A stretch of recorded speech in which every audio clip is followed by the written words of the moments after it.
think I managed.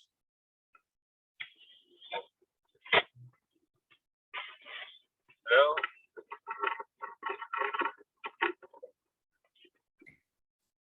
hi there, everyone. Thank you for joining us. So we will begin our info sessions in 1 minute. So let's wait for a couple more people to join so we can start.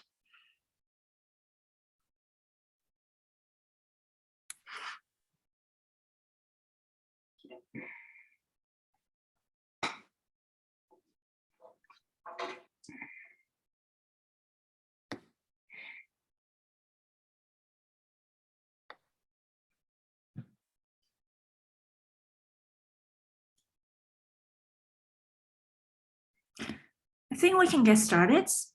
Thank you everyone for joining us today. My name is Jens. I'm the Admissions and Registration Representative at Institute of Global Specialists. So today, one of our instructors, Carol Hartill, and my colleague, Poco, they will also be joining with me to give you some insights about programs. So for today's info session, we will begin with some general information such as admission requirements, fee structures. And then after that, we will get into the programs in detail. And after we present the details about program, our guest speaker, Carol, he will be go over his module and talk about what he has to offer in the module he teaches.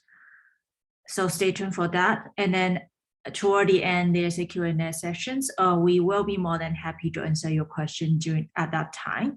But however, if you do have anything to ask during our presentation, feel free to type it on chat box. My colleague, Yulia Dimitriska, she will be responding to your question while we are presenting. So to give you a little bit of general information about who we are in our programs, the Institute of Global Specialists is owned by a nonprofit organization, Canadian Society of Immigration Consultants, which was the previous regulator of immigration consultant in Canada. We are right now located in St. John, New Brunswick. Currently, we offer 7 programs, and everything is 100% online. That will include your study material, lectures, assignments, quizzes, and exams. All the programs are designed using the Harvard Business School case study method of teaching, and all the programs are only offered in English. So there's no language requirement to join. So as long as you are comfortable studying English, you should be fine. No age limit to join either. We do have a lot of mature students studying in our program, so you are welcome to join regardless of your age. We do also accept international students. International students pay the same rate as our Canadian students. As we provide fully online program, you can definitely study anywhere from around the world. And in regards to the time difference, if you are located outside Canada or in different time zone, you don't have to worry about that because you got to schedule your own study time. As long as you are meeting the deadlines that we mark on our calendars. So each program, each module will have its own calendars. So you do have to follow the deadlines to submit your assignments, to do your quizzes, final exam. Otherwise, you can do your study anytime you want. But make sure that you devoted at least 10 to 20 hours per week so you can do those works on time. Some students have questions about placements. Like most colleges and universities, we will offer career placement support to our students, such as help with writing resumes, identifying job opportunities, networks, improve your job interview skills, things like that. But it will be ultimately up to you to seek job after completing the program. But we do provide the necessary help for you to seek your career. Our instructors are definitely here to help you. So they are all people who have been working in their industry for over decades, and they are still actively involved on the field. We carefully vetted each instructors and select highly qualified individual to teach and design all our programs. So you are not just learning about the theory, you are actually learning about the real world hands experience from it. You are definitely welcome to take advantage of that. So all the details and bios about our instructors are available on our website, globalspecialist.org. We encourage you to check them out. The tuition fee for all IGS program is right now 586 Canadian per module. We have flexible payment plan. A student can pay down module by module basis. They are 6 to 9 module depending on the program, and each module is about 4 to 5 weeks long. That means you are expected to pay 1 module per month. Also, if you are interested in only taking specific module, instead of the whole program, you have the choice to take the module individually. For example, in our Canadian Immigration Law Specialist program, you can choose to take the refugee module if you wish. We have the next start date scheduled for June 6th. Another thing to mention about is that we do also offer scholarship and financing.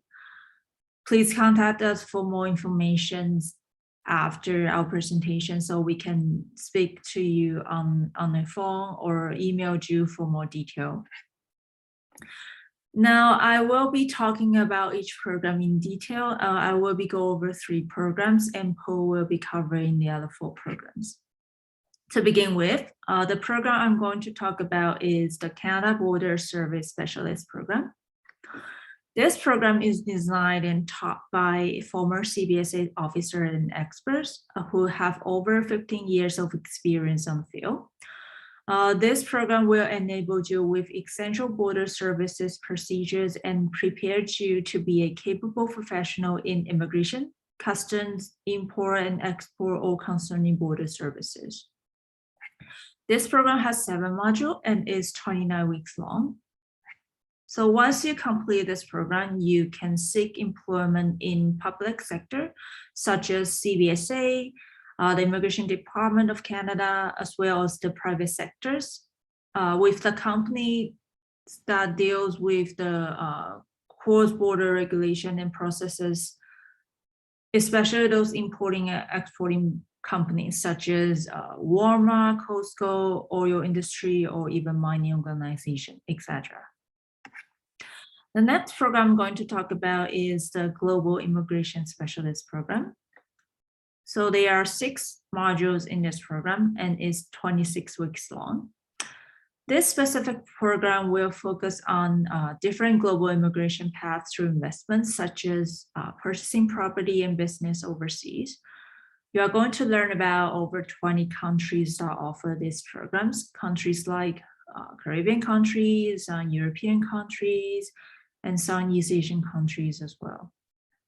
You will be able to identify the needs and risks for your clients so you can find the most efficient route of immigration in a corporate context. So all our GIS instructors have been practicing and providing immigration advice and services globally for over 30 or even 20 or even 30 years. So they will definitely be a great asset for you. Once you complete this program, you will receive a diploma from us, which will qualify you to write an exam with the regulatory body, Global Society of Immigration Specialists, and you could work as a charter global immigration specialist to provide service around the globe. And the next program I'm going to talk about is the Global Education Specialist Program.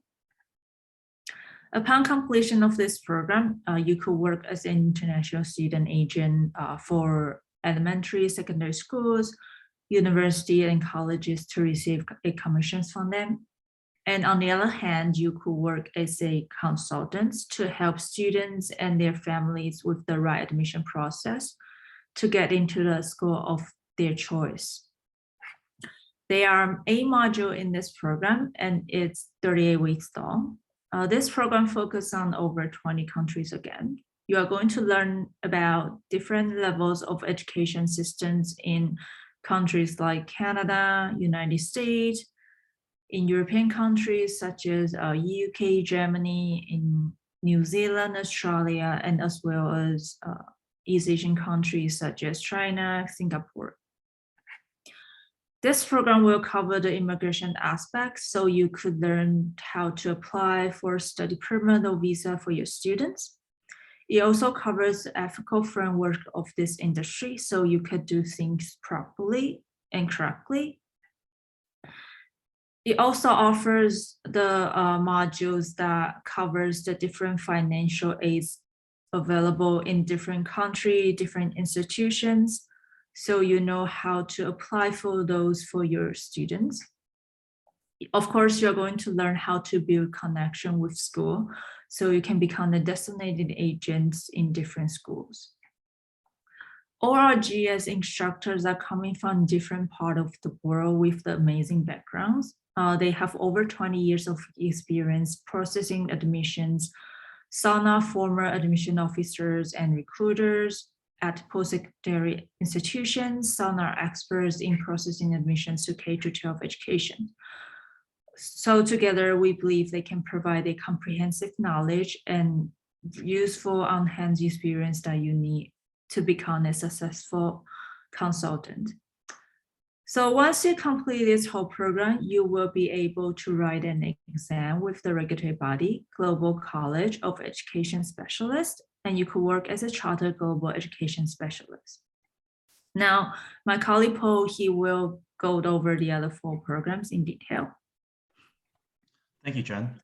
My name is Poe, and I'm the Admissions and Student Affairs Representative at the Institute of Global Specialists. I'll now be going over the 4 remaining programs that we offer, beginning with the Foreign Service and International Development Specialist Program. Like all of our programs, the Foreign Service International Development Specialist Program is completely online. There are 6 modules in the program, and it is 24 weeks long. The program will introduce students to the world of diplomacy in bilateral and multilateral settings. The program will examine real-world examples of diplomacy involving Canada and other countries, such as the relationship between Canada and the US.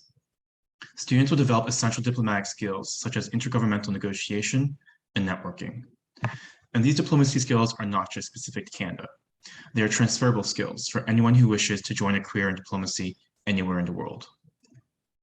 The program will also cover how to manage international development projects and the effects of globalization, which are major priorities for NGOs in Global Affairs Canada. Many careers exist in international affairs that are not simply diplomatic jobs. There are different types of careers which can be at the regional, local, or international level. This may include working on the ground at a local NGO or at international organizations such as the WTO and the UN. Our program helps students prepare for these various types of career opportunities. I'd also like to take a moment to highlight the instructors in the program. Our instructors have 15 to 30 years of experience as foreign officers with the government or as development specialists. So they're very knowledgeable and well-connected in the industry. The next program that I'll cover today is the Canadian Immigration Law Specialist Program. This program is geared toward anyone who wishes to have an in-depth understanding of how to navigate the immigration system in Canada. Using the Harvard case study method of teaching, the program covers key aspects of Canadian immigration law and regulations. Please note that this program is not meant for those wishing to become a regulated Canadian immigration consultant. That's a profession regulated by the College of Immigration and Citizenship Consultants. However, there are promising career opportunities after taking our program, such as working for the government or for NGOs or an existing consulting firm. Our program is taught by immigration consultants who have decades of experience navigating the Canadian immigration system. There are 9 modules in the program, and it is 42 weeks long. This is the longest program that we offer, as it covers the complexities of Canada's immigration system. The program covers topics such as PR and citizenship, economic class, family class, temporary class, appeals, hearings, and detentions, and refugees. The next program that I'll talk about today is the Global Supply Chain Specialist Program. At a basic level, supply chain management involves acquiring goods or services to achieve your business goals. And in today's globalized world, supply chain management has never been more important. The program consists of 7 modules and is 26 weeks long. Our program will examine the supply chain process for the public sector, which includes all levels of government, and the private sector. You will learn how to navigate the complexities of the request for proposal process, known as RFPs, and how to negotiate contracts. The program will cover the supply chain landscape in various countries such as Canada, the US, and the UK. The instructors in our program have diverse backgrounds in the supply chain sector, including the fields of transportation, mining, healthcare, telecommunications, construction, and more. Our instructors have experience in both the private and the public sectors of supply chain management. This program is perfect for business owners interested in training with the government or professionals who want to make a career in the global supply chain sector. The last program that I'll cover today is the Artificial Intelligence and Machine Learning Specialist Program. This program consists of 7 modules and is 28 weeks long. The program will introduce students to the theoretical and the practical applications of machine learning and data science. Through data analysis and visualization, students will learn how to use AI technologies to optimize their business. This program also includes live instructor lessons, so it's very hands-on. The program will cover Python, Jupyter Notebooks, and Google Cloud. All of our instructors are leading experts with backgrounds in both data science and in business. This means that they have the academic and the real-world expertise to help students succeed. The program is perfect for business professionals who work with any type of data and who wish to stay competitive by using the power of machine learning and data science. Finally, I'd like to take a moment to highlight our free career placement support module. This free module is available to our students to help them transition seamlessly to a new job. This module helps students with networking, identifying career opportunities, resume building, and interviewing skills. Now, I'd like to introduce an instructor at IGS, Carl Hartill. Carl is teaching Module 2, Effective Networking in Diplomacy and Advocacy in our Foreign Service program. Carl is a former Foreign Service officer with 30 years of experience serving Canada. He served abroad in Tunis as a junior political officer, in Washington, D.C. for 2 extended assignments as economic counselor, and in Los Angeles as head of political economic relations. He has also served in multilateral roles, including as one of Canada's WTO negotiators in the original NAFTA negotiations, as well as with Asia-Pacific countries and the EU. Welcome, Carl. Carl, I think you're muted there.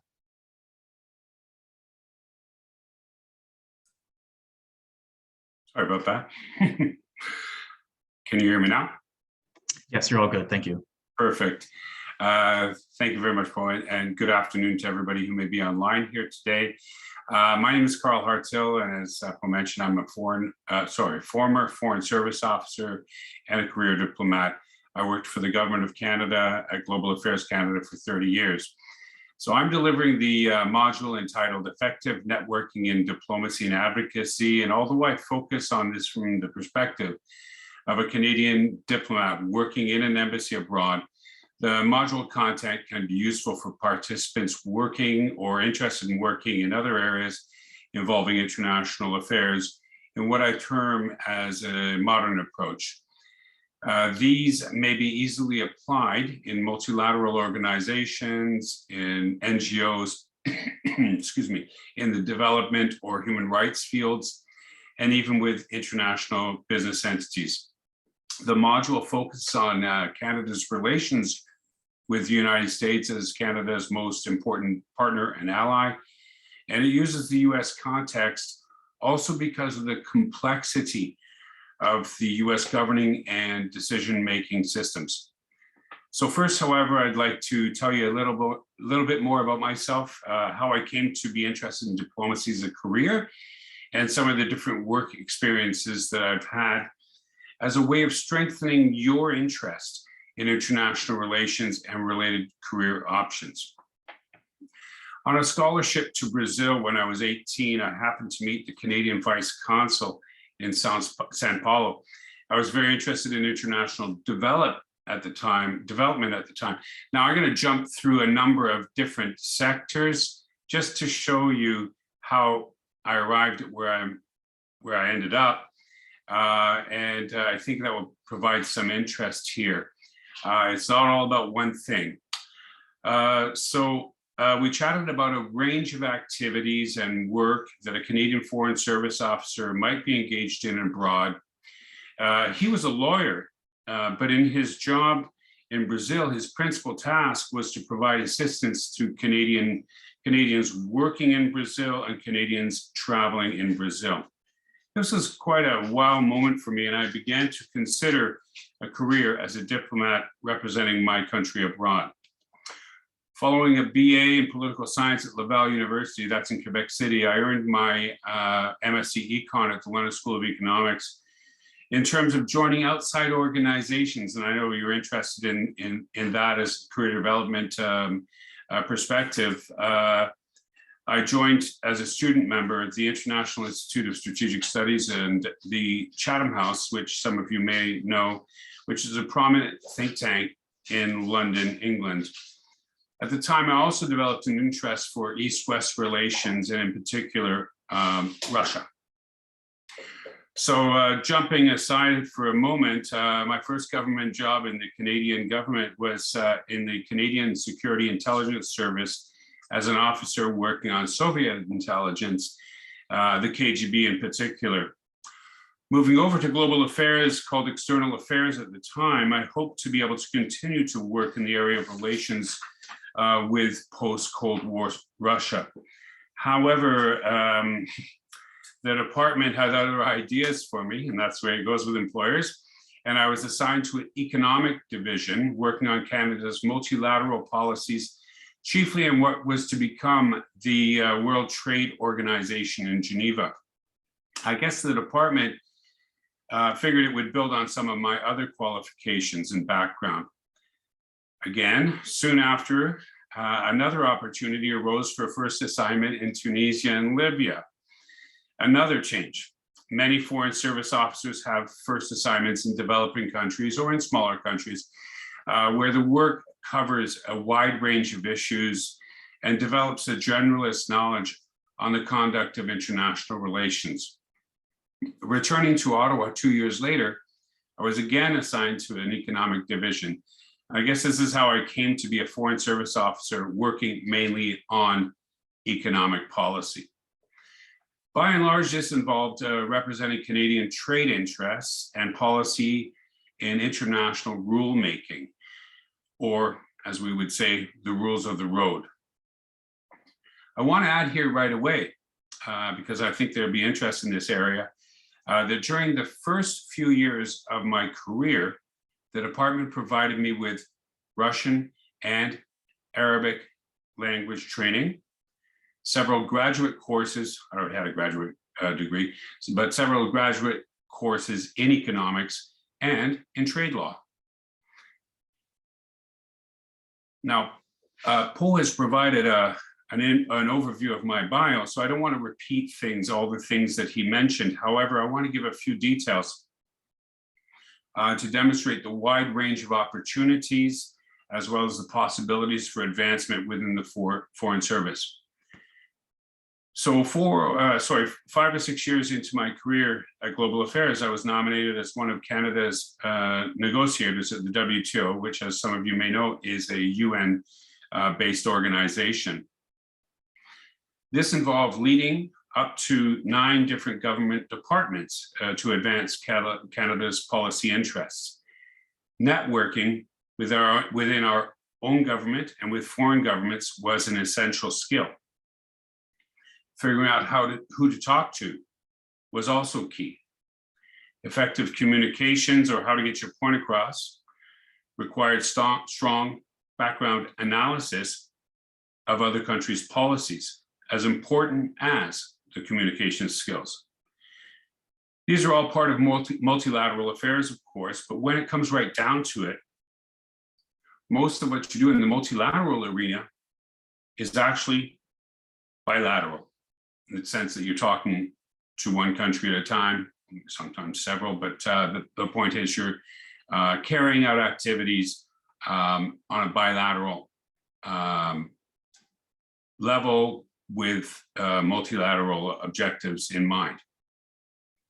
So within this module, I'll be focusing on a bilateral perspective And all of the above, the things that I just mentioned, networking, effective communications, who to talk to, analysis, and so on, all of the above will be addressed throughout.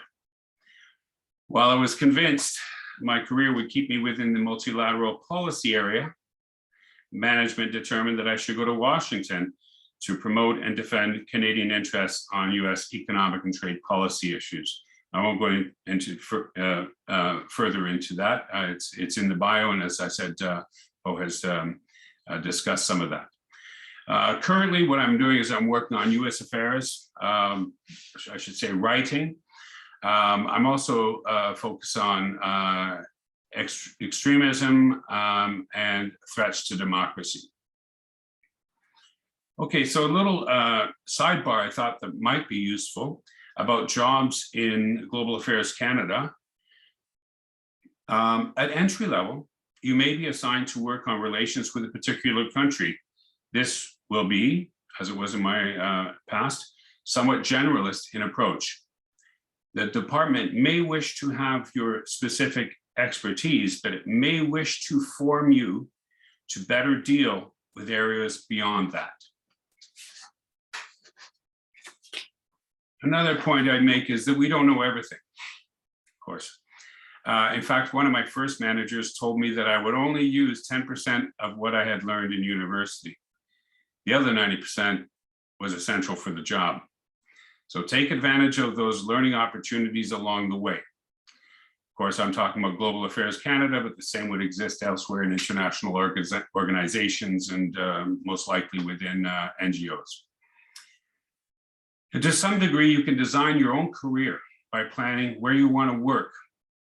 But this option is more open to specialists such as economists and lawyers. Now, I can't address human rights specialists, but I would assume the same would apply there, as well as people with background in the development area. So let's talk about the module itself. In the first session, we're going to look at various aspects of traditional and modern diplomacy and discuss the advantages and disadvantages of each. A top objective is to, pardon me, is to get to those who make the decisions. We'll also contrast the respective tools of the trade, in both a traditional diplomacy approach and a modern diplomacy approach. We'll contrast them, and you'll see why. Now, this should set some context for where you want to be. We need to look at networking as an absolute key feature for you to achieve your objectives. If you don't have a network, you're not moving forward. You're not going to be able to deliver. Then we're going to discuss how to build a network. The second section focuses on influencers and decision makers. You'll find insights on the importance of a broad cross-section of government and non-government actors to better leverage your position and influence their behavior. We'll also be discussing the quality of your interactions with your contacts. Excuse me. The third session highlights important aspects of your communication and advocacy for results. You'll learn to overcome the fact that in most cases, you're not a constituent for your contact. That means, it's, in layman's terms, you're not really part of the group of people they feel they need to represent in going about their activities and their achieving their objectives. Meeting with a foreign interlocutor will likely not be high on their agenda, but your challenge is to put your organization on their radar. Remember, we're talking about effective networking and advocacy for results. We continue developing on this in the final session. This is where you'll develop an understanding of how to approach your contact. It's a lot about effective communication. You'll see this from, you'll see that this is far from a traditional style of diplomacy. It's about leverage and compromise. And we'll provide some pointers on how to do this better than a diplomatic note. Included also are some practical rules about advocacy and lobbying. There are government laws applicable to this area. And then we'll finish up with a checklist or pocket guide, if you wish, to effective networking and advocacy. So then I'd like to just mention a few of the benefits to be obtained in taking this course. I believe there are a number of strong ones. First and foremost, you'll obtain a practitioner's view on the day-to-day implementation of modern diplomacy. This will take you past what you may have learned in an academic setting about the practice of diplomacy. In many cases, it's very difficult to obtain these perspectives from books or a university course. A professor will impart good theoretical background about the conduct of diplomacy, have no doubt. That said, I've heard a professor describe how a particular outcome was achieved in certain negotiations, but his lack of a practitioner's perspective made it so that his description was inaccurate at best. An architect may design something, but the builder will get it done. The module will help you explore and understand how to develop and maintain a wide range of contacts and the relative importance of a set of interlocutors, influencers, and decision makers. Many of these will come as a surprise for those new to modern diplomatic practice. Another practical benefit for those interested in working in this area is that will help prepare for a future job in terms of understanding how effective advocacy is done. This will provide an advantage even prior to the job application during one's studies, exploring contacts, figuring out who decides what, and effective communication. We hope this would give you a leg up on the competition when it comes to the job application and indeed the interview. In sum, the course will help you better understand modern diplomacy, networking, contact development, and advocacy for results. Thank you, and I'll go back to Paul on that. Thank you, Carl. So now before we jump into the Q&A section, I'd like to take a quick moment to remind you all of our tuition, which is $586 per module. We have monthly start dates, and the next start date is scheduled for June 6th. Okay, so now to conclude our info session, we'd like to hear from you. If you have any questions regarding our programs, please feel free to ask right now by typing in the chat. Jen and I can help address any general questions. And of course, our instructor, Carl, is also here to help answer questions on the Foreign Service and International Development Specialist program. It looks like we have a few questions here that have already been addressed in the chat by my colleague, Yulia. I'll just go over quickly these questions and the responses, and then we'll move on to some other questions that we've received. So we have a question here from Ahmed. Does completion of one of your programs guarantee a job placement, and do your programs qualify for government financial aid? As my colleague Yulia mentioned, our programs are designed to help our graduates transition to a new career. We give you all the skills you need to be successful, but it is up to you once you graduate to find a job. And your second question, are there financing? We do offer financing options, but we are not aware of any government aid available. We have a question here on our Canadian immigration law program. Can I become an immigration consultant after taking your Canadian immigration law program? So as I mentioned earlier in the presentation, our program is not meant for those wishing to become a regulated Canadian immigration consultant. That's a profession regulated by the CICC.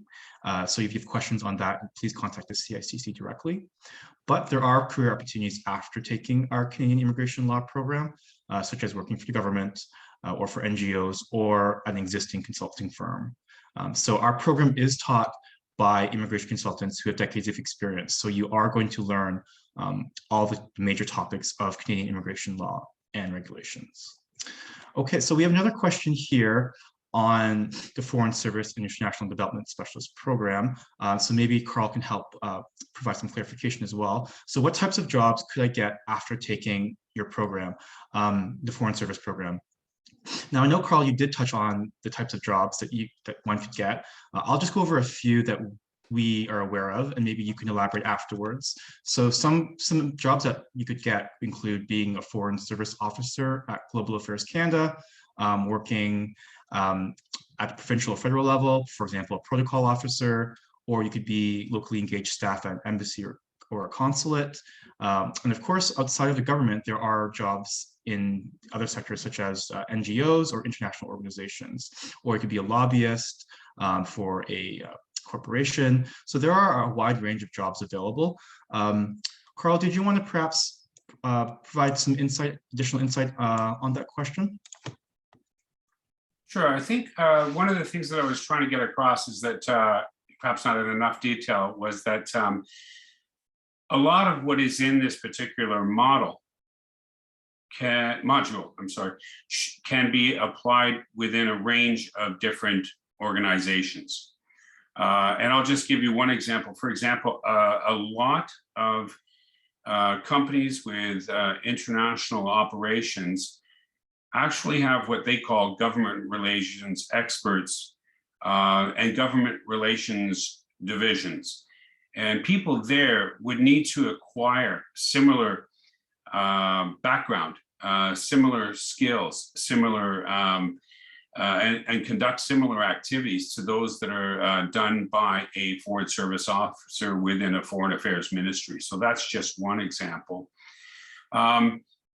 If I were to just jump over to the NGO area, perhaps to elaborate a bit, because I've known a number of people over the years. Interestingly, you don't just obtain a grant from an aid agency in your country and go to a country where you want to deliver that aid and deliver that aid. There's a lot of work to be done in terms of networking and building contacts, getting to the right people, ensuring that your program is acceptable to the host government, ensuring that it works with the local community. It could be in the education area for that matter, but if you don't know anything about their education system or with whom you should be in touch, well, you're not really going to be that successful from the get-go. So there's two examples for you. I'm not sure if perhaps Paul, you might want to suggest another area, but I'm trying to address that in terms of what other entities might do with this type of learning experience.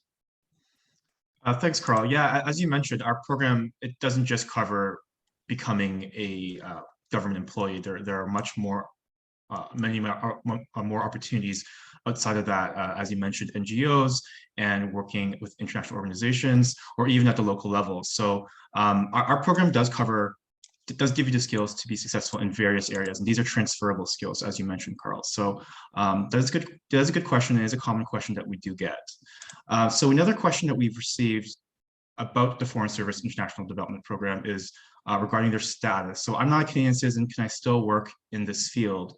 And I know we did touch on this earlier, but staff can work abroad at embassies, and of course that would be staff of different nationalities. And our program, our Foreign Service International Development Specialist Program, as the name suggests, also covers international development projects. So as we mentioned earlier, this means people who can work for NGOs, institutions outside of Canada, where your status as a citizen or a PR, it doesn't matter. Do you have any other insights on that question, Carl? Yeah, I think that's a very good answer. What I would just do in terms of bringing a tiny bit more clarity in terms of a foreign service career or a career in international diplomacy is to say that, largely speaking, if you're a Belgian citizen and you're going to work for the Belgian Ministry of Foreign Affairs, you'd have to be a Belgian citizen. In Canada, of course, same deal. You'd have to be a Canadian citizen to be a Canadian Foreign Service officer delivering Canada's policy interests abroad at an embassy or a consulate. Now, that doesn't mean that a PR can't work within the Department of Global Affairs or other Canadian departments that have international vocations. That's obviously a possibility, and they are eligible through many job competitions at the Government of Canada. So that's pretty key to understanding that. In terms of international organizations, many people will be aware that the UN, for example, hires people from all countries around the world. Working for the WTO in Geneva, same thing. There are, and I don't want to say quotas, but there are numbers of persons that may be hired from a particular country, depending on that country's contributions to the international organization. So country X may have 20 positions, country Y may have 16. So the issue of citizenship is important when one is representing the interests, the national interests of a national government. But at the same time, there are many opportunities open out there for permanent residents, as well as persons from other countries wanting to work for other countries in their countries or international organizations. And on the latter, I just want to make one quick point. I worked at the Canadian Embassy in Washington for over 10 years. The total staffing there is probably around 450 persons. That's quite a large embassy. It's actually, I think it's one of our largest. However, the majority of the people working there are not Canadian citizens. They're what we call locally engaged staff. So they're people who have the right to work in the United States. The same applies in other countries. The right to work in the United States, but they may be American citizens. They may be citizens of Costa Rica. They may be citizens of Abu Dhabi. So it varies. The thing is, they simply have to have the right to work. Now, these people deliver an important contribution to the Government of Canada and to the Canadian Foreign Service officers working there. That could be in analysis.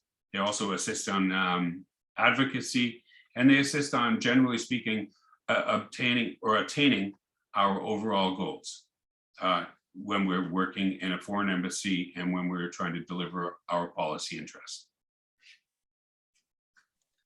Thanks, Carl.